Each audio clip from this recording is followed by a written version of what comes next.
Welcome back to Switzer. My next guest is a 24-carat gold Australian hero, but I don't expect him to relate to words of praise like that. Mark Donaldson was awarded the Victoria Cross in 2009, and it was the culmination of a life where a young man turned threats into positive opportunities. To find out how he did what many young people find difficult to do, we welcome Mark from our Perth studio, ahead of the launch of his new book, The Crossroad, A Story of Life, Death and the SAS. Mark, thanks for joining us. Hi Paul, thanks for having me on. Now, Mark, tell us why you wrote the book. Yeah, sure. Look, short answer, mate, is I wanted to write a good book. And I'd been wanting to write a book for a while, even before I joined the military. But long answer and the more in-depth answer is that for myself, I felt I had a good story to tell. I felt I had something that was relevant to the youth of this day and age, and also, you know, mums and dads and partners of those who serve. I wanted to inspire a generation, basically, of young people to be able to say, you know what, life can be turned around despite what hardships and mistakes you come across. Yeah. Just through your strength of mind and strength of character.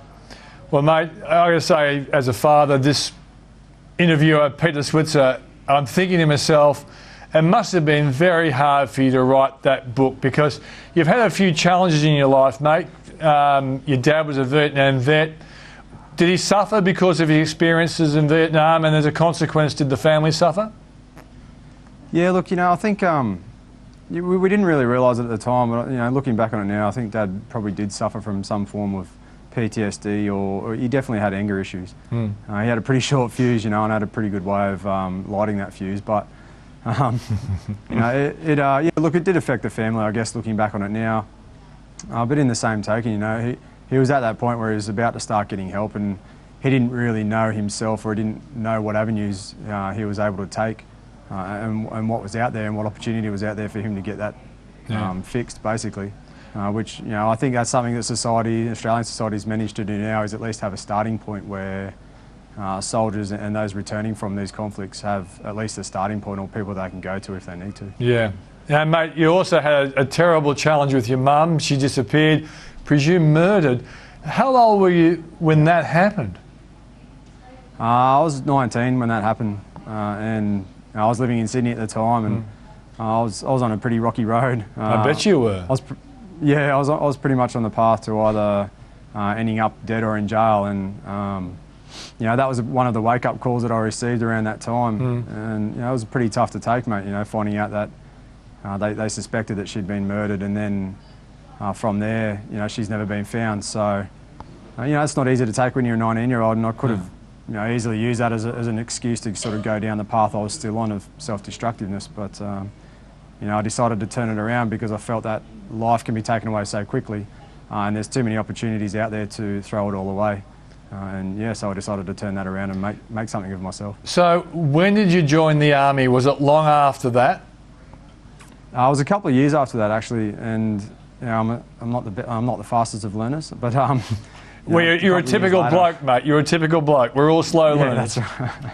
That's right. But look, a couple of years later, I had a seed growing in my head, and eventually it led me down to the path of the military. And you know, I'm indebted to that. I'm indebted to the military for that, because you know, whatever I've put into that organisation, it's given me back tenfold. And, you know, the self-discipline, self-belief and self-confidence to go and achieve whatever I feel I can. What was the biggest realisation for you when you joined the military, and given the fact that you were a young tearaway on your own admission, what was the biggest impact on you, and how did you cope with this shock of meeting the expectations of the military? Look, you know, I think in a funny way, because I'd been pushing myself so hard as a teenager through, like I said, self-destructiveness and you know, a lot of excessive partying and drinking. In a strange way, those challenges kind of set me up for the military, and whatever they threw at me, I kind of just faced it, you know, as head forward as I could, and you know, just tried to adapt and overcome to whatever challenges they threw at me. But in the same token, you know, it did give me a lot of self-belief, and it really brought out my own values and what I find, you know, inspiring and true within myself, being able to hold myself to those values and beliefs. And you know, using that as a strength to overcome whatever it was that was thrown at me. Look, getting my hair cut was a bit of a shock as well, but I used to have long hair. But you know that. It's all a part and parcel of the game, and it was all about trying to get to Perth and over to the SAS, which was my end goal.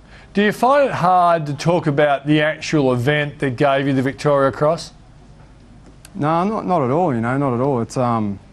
It's something that's pretty well etched in my memory, and look, I don't find it that difficult to talk about at all.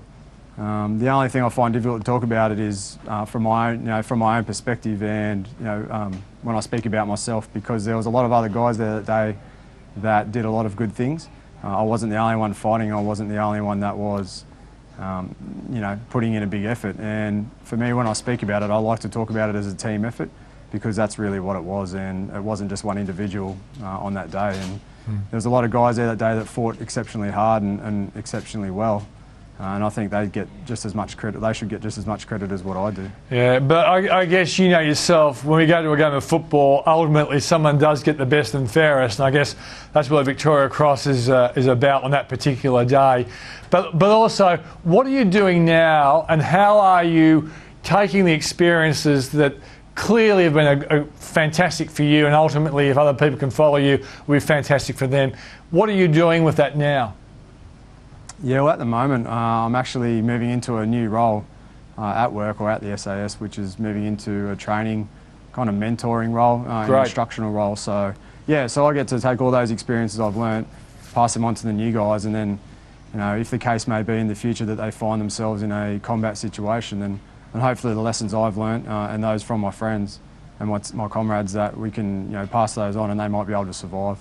In the same token, with the Victoria Cross, I've been able to be exposed to numerous individuals and organisations, and been able to pass on the lessons I've learnt, through the army and the values that I believe in, and pass that on, and hopefully, that experience and that inspiration I can give to others as well, not just within the military, but in the wider community is another part of that I've been able to get amongst. Yeah, well, Mark, I've got to say, I think I'm speaking for the country when I say we're very proud of what you achieved, and I think what you achieve in the future, because one thing you've learnt is leadership in the armed forces, and that's exactly what saved you and will save other generations.